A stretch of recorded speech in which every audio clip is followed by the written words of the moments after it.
Good morning. We're going to begin today with some singing.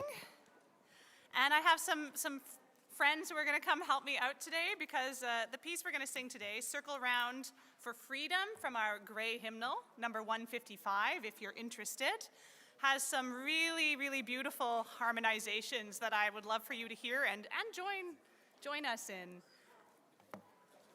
This is a piece that was a labor song, but gained infamy when used by anti-war protesters in 1982, demonstrating in front of a nuclear weapons lab. And most of the demonstrators who were laying down on the street in front of the lab were arrested. So, number 155, Circle Round for Freedom.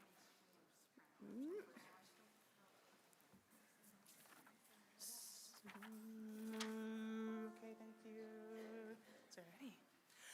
Circle round for freedom, circle round for peace, for all of us imprisoned, circle for release, circle for the planet, circle for each soul, for the children of our children. Keep the circle whole. Circle round for freedom, circle round for peace, for all of us imprisoned, circle for release, circle for the planet, circle for each soul, for the children of our children. Keep the circle whole.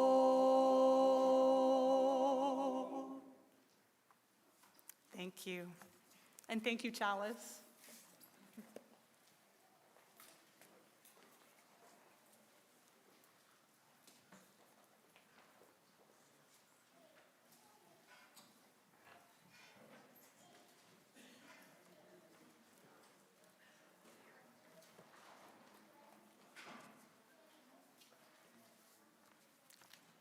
And another good morning to everyone. I'm John Amon from the board. My pronouns are he and him. Today I have 4 announcements, but let's start with our land acknowledgement. We acknowledge that our campus is located on traditional, unsurrendered and unceded Algonquin-Anishinaabe territory, and that the work of reconciliation is a responsibility of our congregation and of all Canadians. Our goal is to educate ourselves and all who have ears to hear, to be of service to those who are at risk, and to advocate for justice. The Odayanaway Little Village Project will be a tangible part of our congregation's reconciliation effort. And now for the announcements. Please join us on Wednesday, March 25th for the first session of the FirstU Children's Choir, followed by the first bi-weekly community dinner in Fellowship Hall. After dinner, stay for the Women's Inclusive Pagan Circle or the Mess We're In study group, which will be discussing the road to unfreedom. A sign-up sheet for the community dinner will be available in Fellowship Hall after today's service. And from the Justice Equity Action Group, we will be meeting after church at noon in room 14 to make some plans for JEAG. Are you interested in poverty-related issues such as affordable housing and food insecurity? Do you care about defending human rights? Join us to share your ideas and get involved. For more information, please see Lisa Sharp after the service today. And, okay.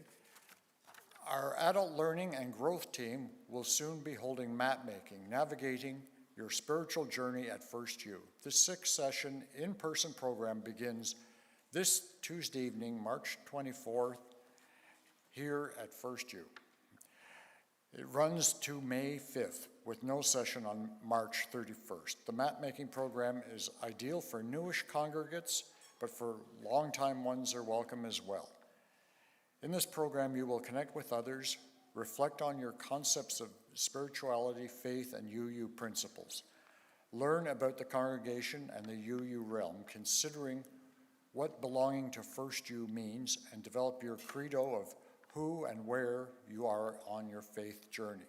For additional information, please email adultlearning@firstunitarianottawa.ca. And next, the nominating committee is looking to fill 3 vacancies on the board of directors this year, including that of secretary. The secretary is an integral part of the board executive. No doubt there are people here in the church or online who have the skills and experience to take this on. If you don't, you could easily learn. Being on the board is a great experience. It is. And making an important contribution to our congregation. In these days, you don't even have to worry about note-taking. AI will help. If you'd like to learn more about being on the board, or more specifically about the secretary position, please see Mike Fletcher or one of the other members of the nominating committee, Eva Behringer, Lisa Sharp, and Catherine Gunn, after the service. We'd love to have you on board. And finally, I'd like to invite our president, Chuck Shields, to come forward with another message.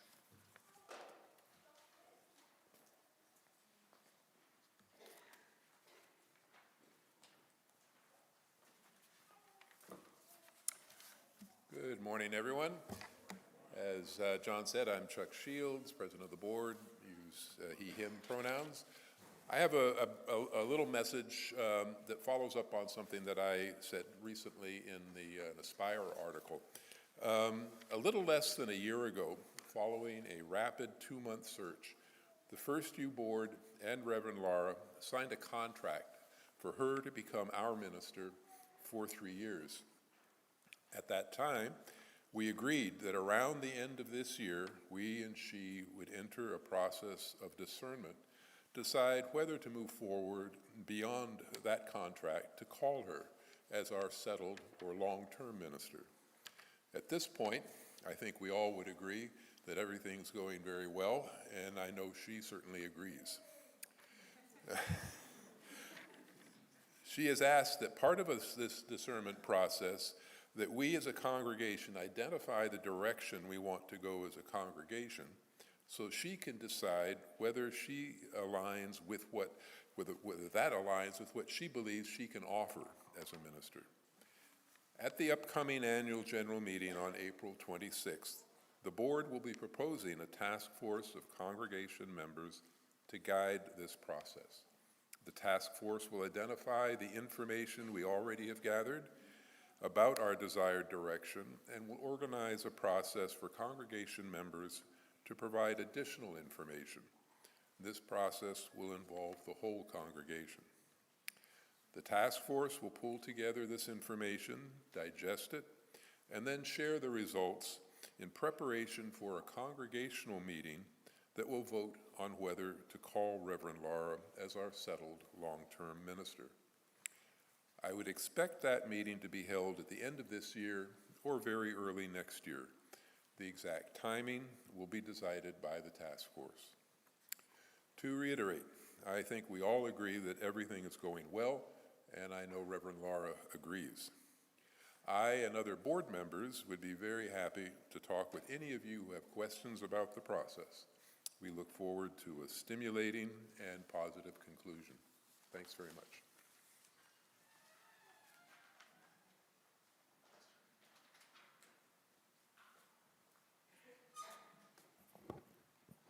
Good morning, everyone. My name's Lee. I'm happy to be here leading today's Sharing Our Faith service.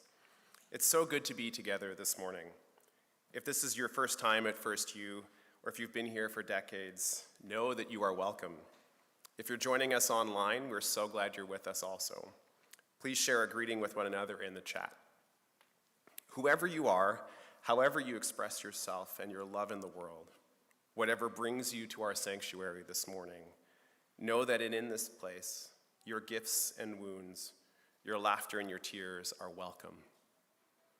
We hope this community is a place that helps you find and keep your balance and inspires you to lead a loving life of integrity, service, and joy. I'd like to extend a special welcome to those of you who are visiting us today for the first time. If you are new to FirstU, please stop by our welcome table at the back after the service to learn more. This morning, we're joining a Canada-wide Unitarian Universalist conversation about facing the future. The content for today's service is provided by the Canadian Unitarian Council in partnership with UU Ministers of Canada.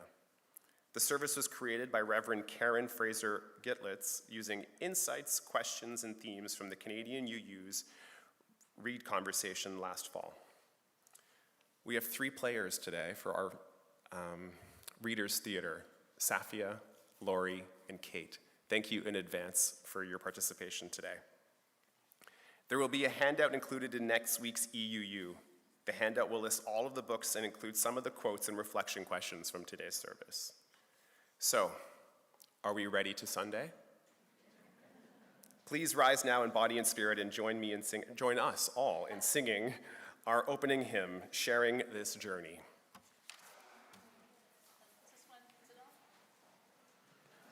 Hello.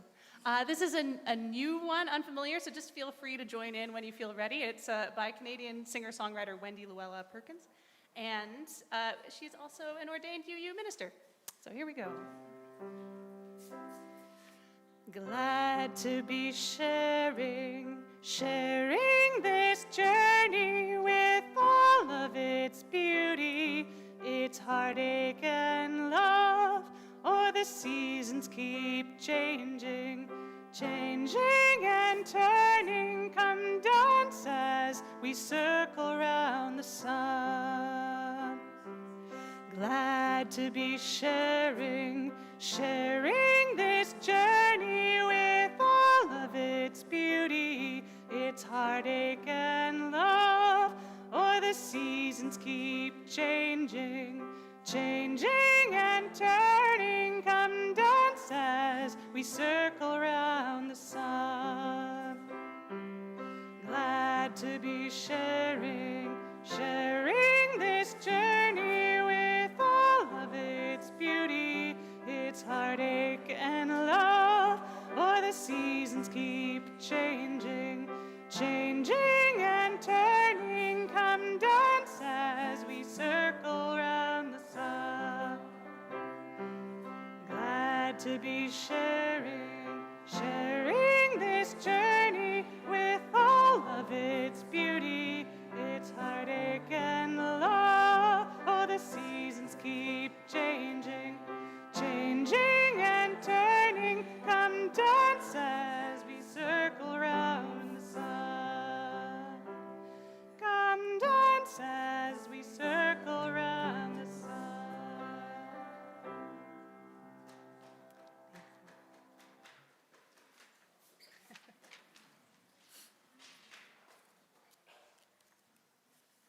Let us begin today with gratitude. In Embers, one Ojibwe's meditations, Richard Wagami says, "It has been proven in my life that when your prayers are about gratitude for what is already here, Creator and the universe always send more.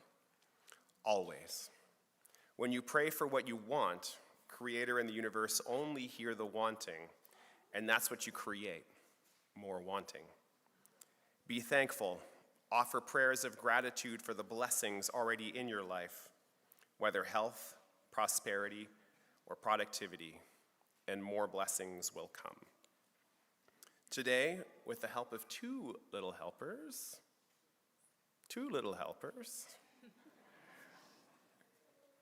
we stoke the chalice flame with as much gratitude as we can summon.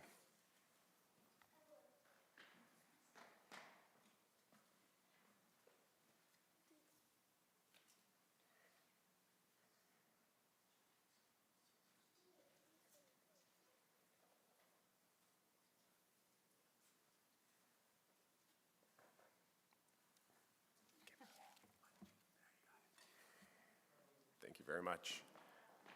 May our chalice be a bright beacon for us and for everyone who needs it in these troubled times. Chalice, chalice, burning bright, help remind us with your light of all we'd like to live each day, with love and truth helping lead the way. Good morning, everyone. I am Jody McIntosh. I'm Director of Religious Exploration, and my pronouns are she and her. And I have a story for you this morning, so I invite anyone young or young at heart who wants to come down and listen to it. So this story is called Stuck by Oliver Jeffers, and this is a retelling by me. So I'm not getting it word for word, but I'm going to tell you the story. So it all started when the kite got stuck in the tree. And the little boy said, well, my kite is stuck in my tree. And he tried pulling and wiggling and shaking, and the kite was just stuck. So he took off his shoe, threw it at the tree, and guess what happened? The shoe got stuck. So what to do? Well, he took off his other shoe and he threw it up at the tree. And what happened?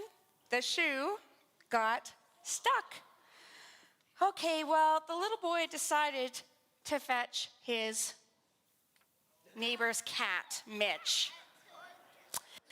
And he wanted to knock out the other shoe. So threw the cat up in the tree. And cats often get stuck up on trees. He'll be okay. Oh, but he didn't knock out the shoe. He got stuck again. So the little boy had a bright idea. And he went and borrowed his neighbor's ladder. Right? That's a smart idea, right? So he threw the ladder up in the tree. And guess what happened? The ladder got stuck. So he found a can of paint, and surely the can of paint would knock out the ladder because his neighbor would get mad if he noticed his ladder was taken. So he threw up the can of paint, and it missed the ladder and got stuck in the tree. All right, so he found a duck. But the duck got stuck. He found a chair to knock out the duck, of course. But the chair, it got stuck. He went over and borrowed his friend's bicycle. He didn't want to throw up his own bicycle in case it got stuck. All right, so now what? He needs to knock out the friend's bicycle so the friend doesn't get upset. He found the kitchen sink. Surely that will work to knock out the friend's bicycle. Do you think it's going to work? So he threw that up, and it got stuck. So he went over to his house, and he took off the front door. Surely that's going to knock down the kitchen sink, right? He threw it up, and it got stuck. Well, he happened to have an orangutan. And an orangutan would surely be able to knock that door up. So he knocked. What are we going to do with that? Oh, I don't know. So he threw up the orangutan. And guess what? It got stuck. Well, what do we need to knock out an orangutan? Oh, a little boat, of course. Yeah, so we grabbed a little boat, threw it at the tree, and the little boat got stuck. So what's going to knock out of a little boat? We're going to need a bigger boat. And guess what? We threw the bigger boat up at the tree, and it got stuck. All right. A very, very It is a very strong tree. So we throw something heavier than a big boat. Well, maybe not quite, but we throw up a rhino. All right, let's get that rhino. Where did he get that? I have no idea where he'd find a rhino, but it's going to knock out the big boat, right? Steal it from the zoo. He stole it from the zoo. All right, he throws it up. And did it get stuck? It got stuck. Okay, so, well, a rhino. What are we going to use to knock out the rhino? He grabbed the house from across the street. Not his house, but the house from across the street to knock down the rhino. That surely will knock the rhino out. So he threw it up. Why would he have a house? I don't know how he would have a house. We just have to imagine. So, and it got stuck. So what could knock out a house? Well, maybe a lighthouse to knock down the house that was no longer across the street. So he takes the lighthouse and he throws it up. Oh, it's gonna get stuck. And you're right, it's gonna get stuck. So What a curious whale comes by because it saw the lighthouse and it got a little lost. And it was in the wrong place at the wrong time. So the whale got tossed up into the tree, and surely that would knock out the lighthouse. But it got stuck. Then a fire truck came along. Get stuck. And great, this is fantastic. The fire truck can help get out the whale and the lighthouse and everything else and my kite. So he threw the fire truck, including the firefighters, up, but they got stuck. So wait, I have an idea. I will go find a saw. So he took the saw and he lined it just right, and then he threw it up in the tree What is that? and it got stuck. But you know what it did? It knocked down his kite. So the kite got knocked down, and he's like, oh yeah, that's what I was trying to do. I was trying to get my kite out. So he got the kite, and he went to bed. And as he was sleeping, the neighbors could hear a little voice from the tree. What about us? Hello, are you going to remember us? But he didn't. The end. I didn't always say my stories made sense, but that one was fun. All right, we are going to sing our children down on our way, and a reminder to parents to come and pick them up in the chalice room after the service. Thank you. I'm gonna show you my little calico cat. Okay.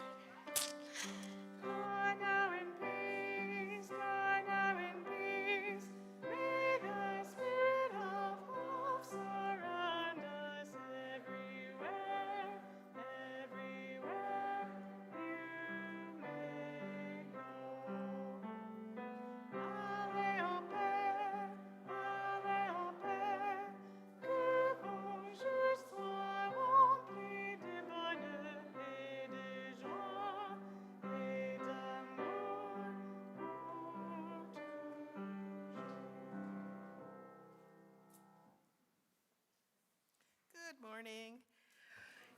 Will the ushers please come forward? Thank you. In our congregations and communities, we create space where we can reflect on the meaning and directions of our lives. We pause and pay attention to what is precious, offer gratitude, inspire and be inspired, challenge and be challenged. We organize and coordinate. We partner with like-minded organizations to identify harm and work for our collective liberation inside and outside of our communities. When we talk about sharing our faith, this is what we mean: how we grow our hearts, widen our reach, and remove barriers to participation. 100% of today's offering will go towards the Canadian Unitarian Council's Sharing Our Faith Fund. Each spring, congregations that have held Sharing Our Faith collections are invited to propose a growth project with a grant. With much anticipation, the grants are announced at the Canadian Unitarian Council's May annual meeting. Your donation will support Canadian UUs in another congregation, helping their small project have a big impact in their community. Your gift will touch the lives of people you may never meet, but with whom we share values, principles, and a belief in the importance of coming together. May the work of our hands and the generosity of our hearts be given in gratitude this day.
Newfangled thing.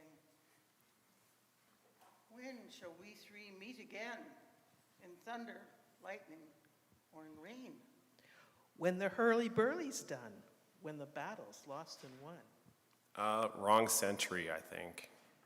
Oh, what is this place? This is not a heath. Do not blame me, siblings. Siri, where are we?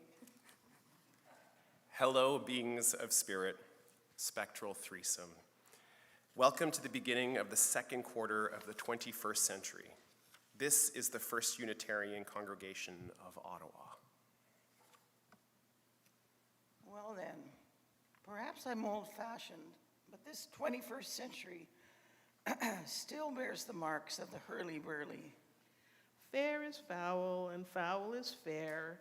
There is a lot of filthy air. Indeed, we are amidst a hurly-burly, a time of change socially and environmentally.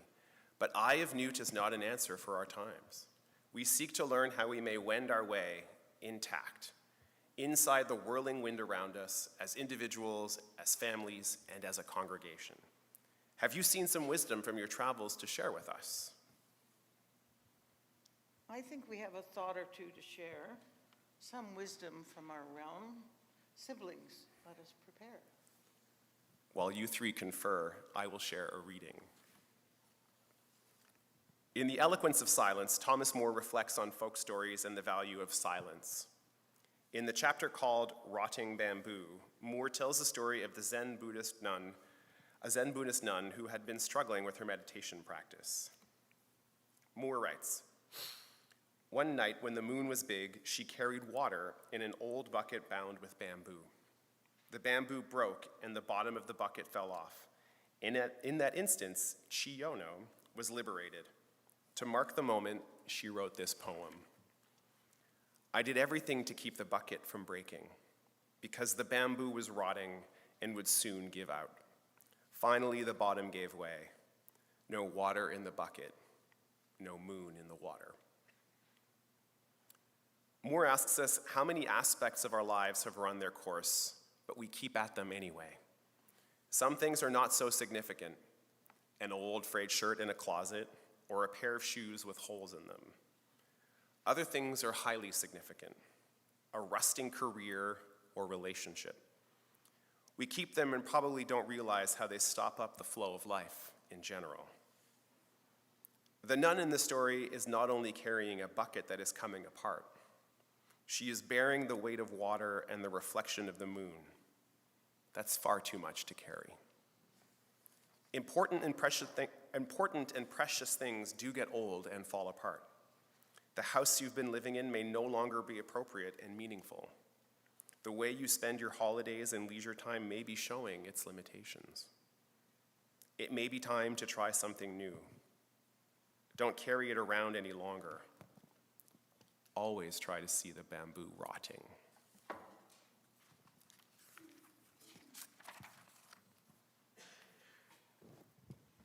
I am the eldest sibling. I'm known as Grief, but my hidden name is Gratitude, for we only mourn that which we love and appreciate. The weight of this sad time we must obey. Speak what we feel, not what we ought to say. Beloved eldest sibling, people don't speak like that anymore. You might want to introduce yourself, my dear. I am Imagination, the middle child in this happy family. I love to dream up new ways of doing things. Grief, I know you love the beauty of what has been, but you need to find new ways to express yourself. Okay, let me try again. Just don't expect me to show up on social media. I'm still trying to figure out what a meme is. I think what I'm trying to say is this. You are living through a time of great change. Where there's change, there's loss. And where there's loss, there's grief. When we're grieving, we need to speak our losses aloud. Our feelings need to be expressed and heard, not to prevent change, but to ready us for letting go.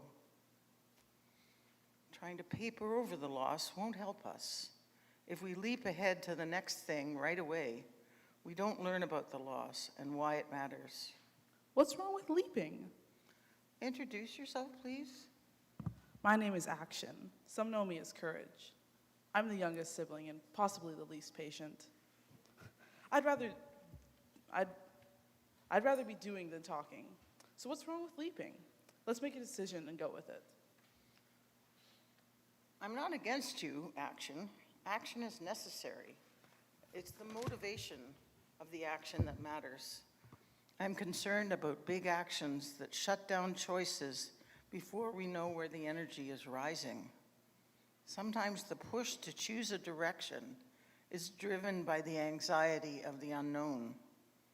Therefore, in times of not knowing, small actions are best.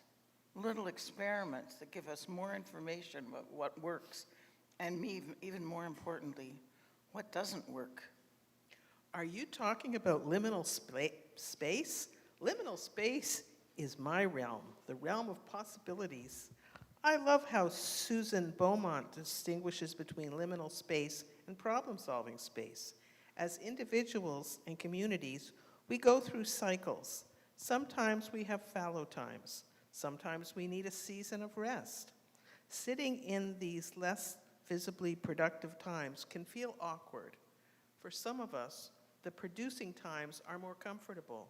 They are certainly better rewarded in our culture. Even if it is true, it feels better to conclude a study group with, "These are 3 things we must do." It is less desirable to say, "We are in a time of discernment. We will figure out who we are and what we need to do as we go." Liminal time is not a problem to be solved, at least not right away.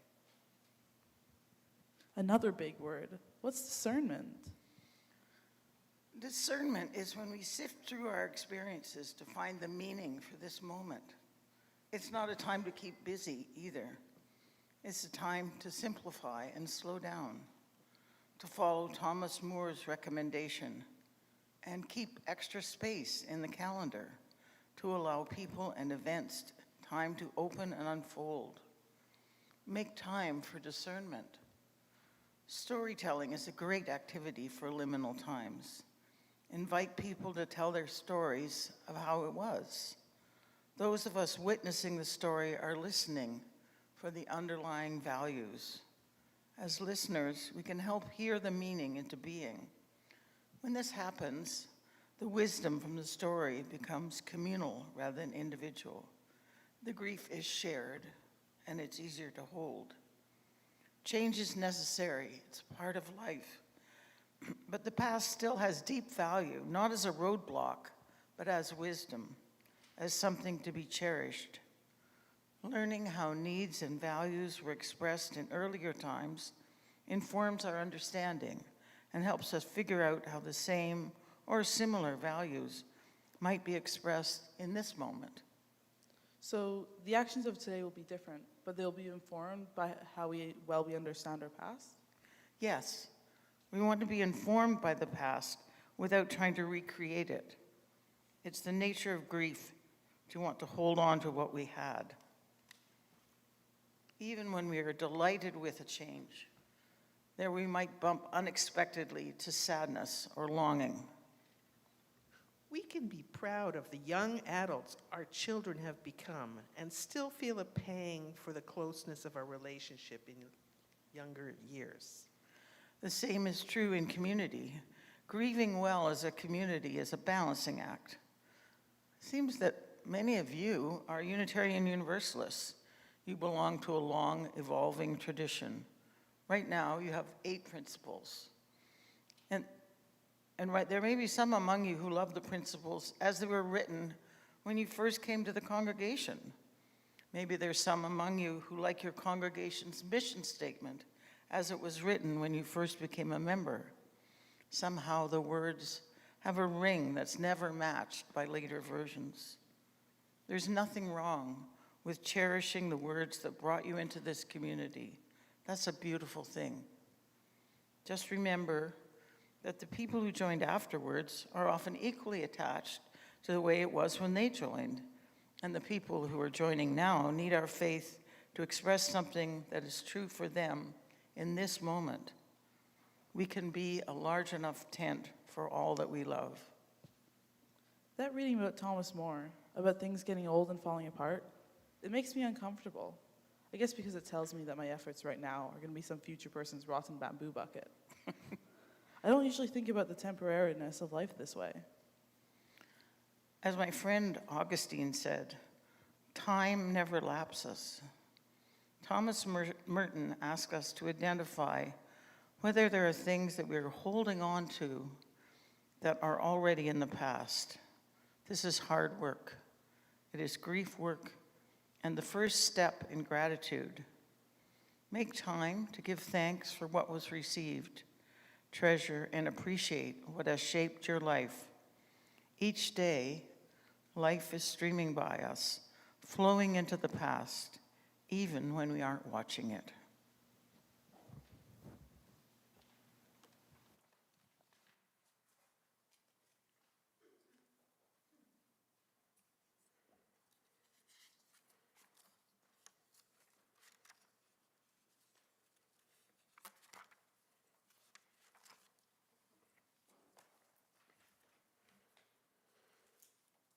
Each time we gather for worship, we set aside a moment to expand the caring ministry of our congregation.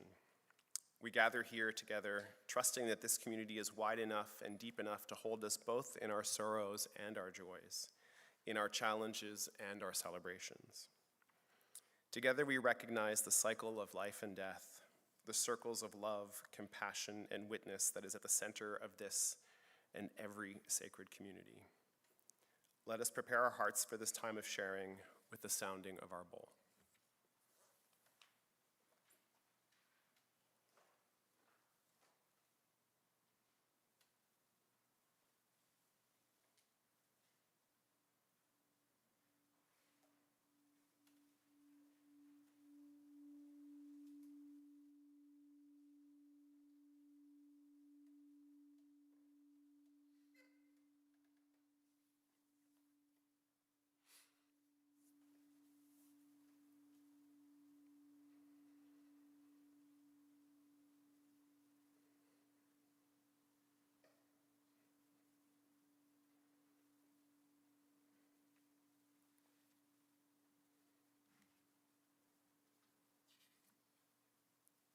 First, a stone of solidarity and witness for our Muslim brothers, sisters, neighbors, and friends who are marking the holy month of Ramadan.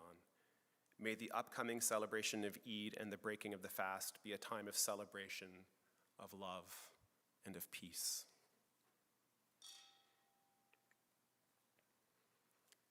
A stone of gratitude and good riddance to winter. May this past weekend's white blanket of snow be the last that warms our spirit and burdens our shovels till next year.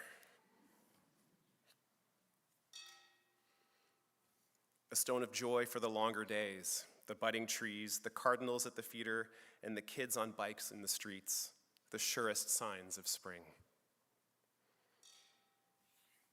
And from here in our congregation, a stone for Barb Ryan, keeping you close in our thoughts and prayers and wishing you a smooth recovery from your upcoming knee surgery.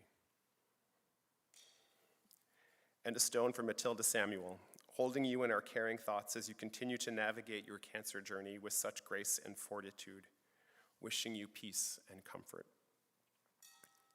There are caring cards both for Barb and Matilda at the back of the hall. Please stop by after the service if you haven't already to sign them. I invite you now to come forward as you feel moved to do so and share your own stones of celebration or sorrow with our caring community.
And a final stone, as always, that represents all that remains in the silent sanctuary of our hearts.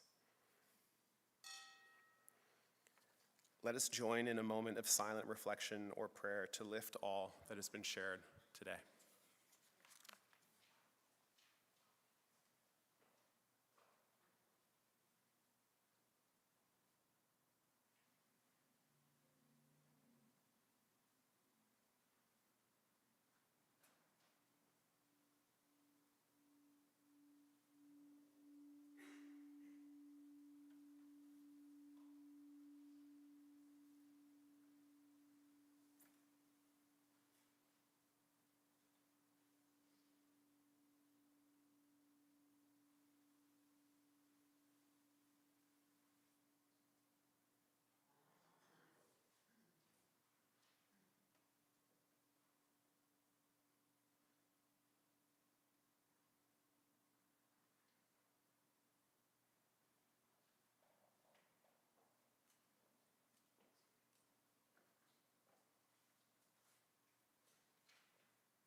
working?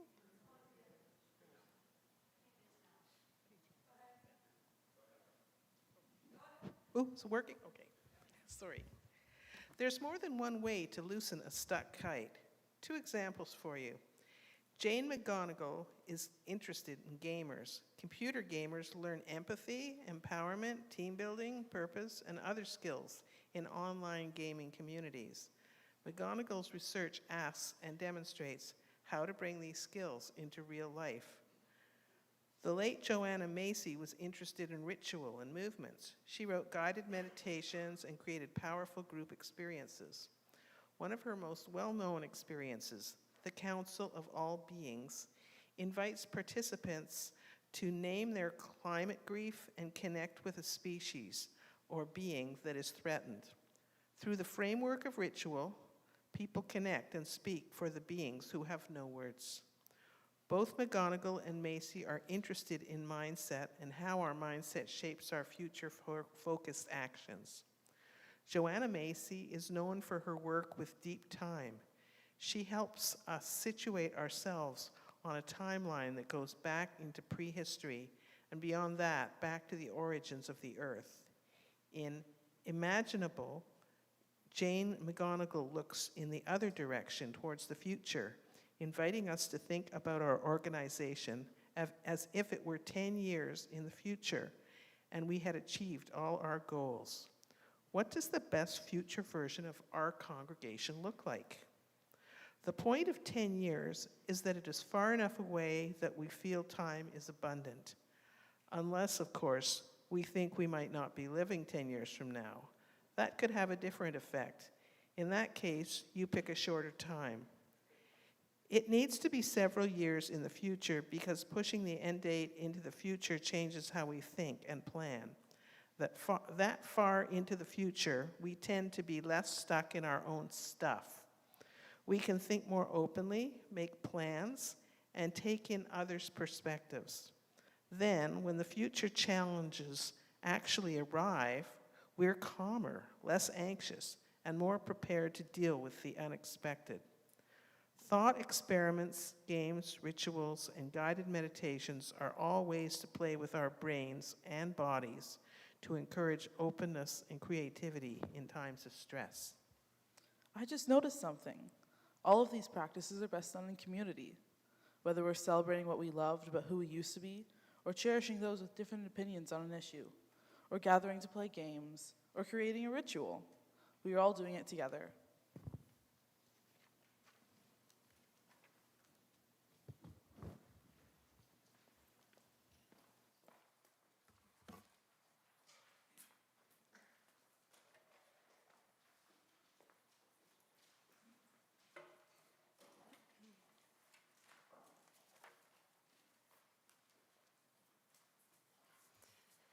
Today's anthem will be sung by Chalice Choir. It's I Am Willing by Holly Near. It's an anthem of the civil rights movement. And Holly Near, of course, is maybe best known here for her contribution to our Gray hymnal, We Are a Gentle, Angry People, a very popular hymn choice here. Today we are joined by Callie Alders on the piano, and we also have solos by Margaret Linton and Anne Nagy.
Siblings, you know I get impatient with all the talking.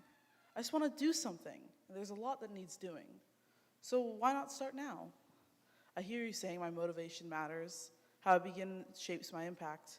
If I'm acting out of irritation or fear or anxiety, acting, or rather reacting, to all the external or internal pressures, my actions won't have the impact that I want. In Active Hope, Joanne Macy and Chris Johnson ask, what happens through you? Active Hope is rooted in choice. We turn towards something and choose to do more of it because it aligns with our hopes and values. We are beginning with gratitude. We are noticing what is beautiful and what is working, however small. If we are noticing what is not working, the harm that is affecting another being or Mother Earth, we can begin with compassion. Compassion arises in response to another being's suffering. When we witness suffering and are able to stay open to the feelings that arise within us, we are beginning with compassion. Both are good beginnings. In North of Nowhere, Marie Wilson describes her experiences as Truth and Reconciliation Commissioner. She reminds us that witnessing is not a spectator sport. It's full contact. It requires a commitment to engage with others. It takes presence, participation, practice, and action. There's much we cannot control. The hurly-burly of change is all around us, pressing on us from without and within. We can choose to stay grounded, and the easiest way to do this is to help one another stay grounded in the midst of all that is unraveling. May you be open to your feelings without being submerged in them. May you begin with gratitude or compassion. May you find ways to keep yourselves open to new possibilities. And may you find the small actions that will lead you to the next step and the next, so that decisions emerge from a sense of direction. Amen. Blessed be. Blessed be indeed. Can I get a round of applause for our Readers Theatre players? First, Grief, Laurie, the role of Grief. Congratulations, Laurie. Kate. Then Imagination, played by Laurie, and Action, played by Sophia. Thank you all so much for your help this morning. And join us, everyone. Please rise as you're willing and able for our closing hymn, number 1020, Woyaya.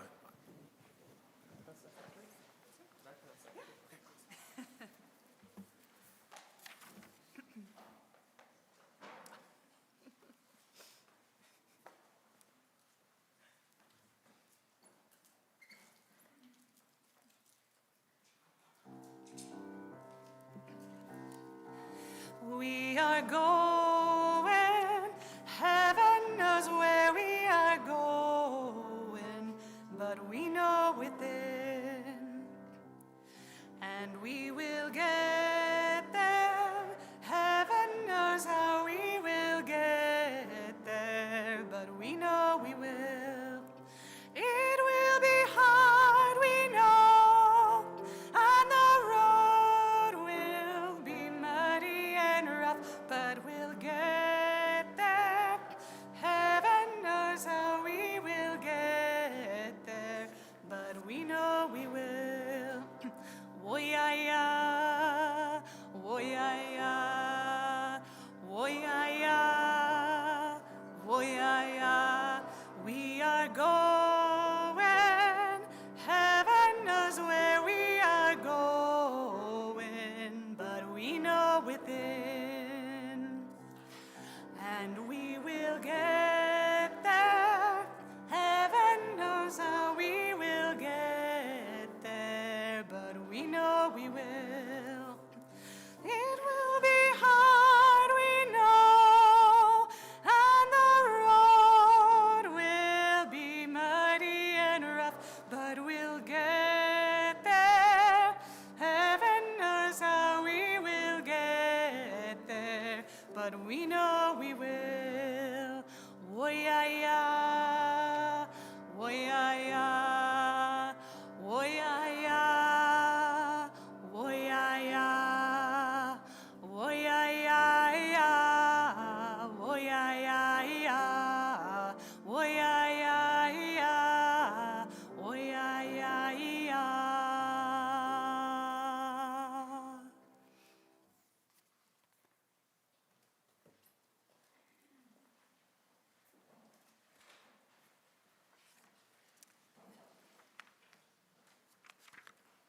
And that's a wrap. As a reminder, all of the readings, authors, and references made through today's Readers Theater will be shared in an email packet with next week's EUU if you're interested in reading along or learning more. Please stay tuned to your inboxes. As we conclude our Sharing Our Faith service, the last word goes to Rebecca Solnit, as quoted by Jane McGonigal in her book, Imaginable. To be hopeful means to be uncertain about the future, to be tender towards possibilities, to be dedicated to change all the way down to the bottom of your heart. It's short, so I'll read it a second time. To be hopeful means to be uncertain about the future, to be tender towards possibilities, to be dedicated to change all the way down to the bottom of your heart.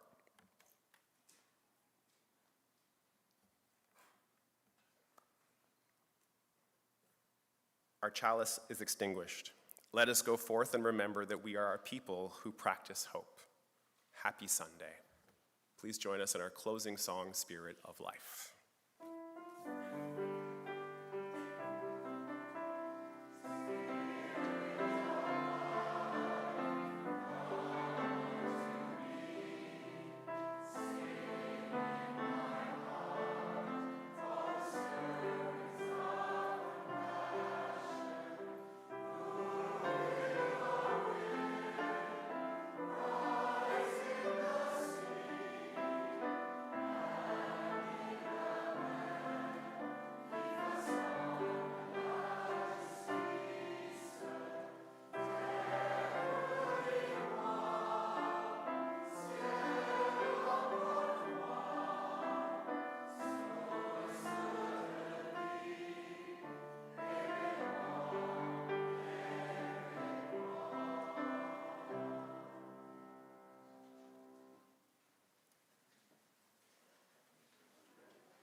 You can just leave those there, Julie. I'll grab them.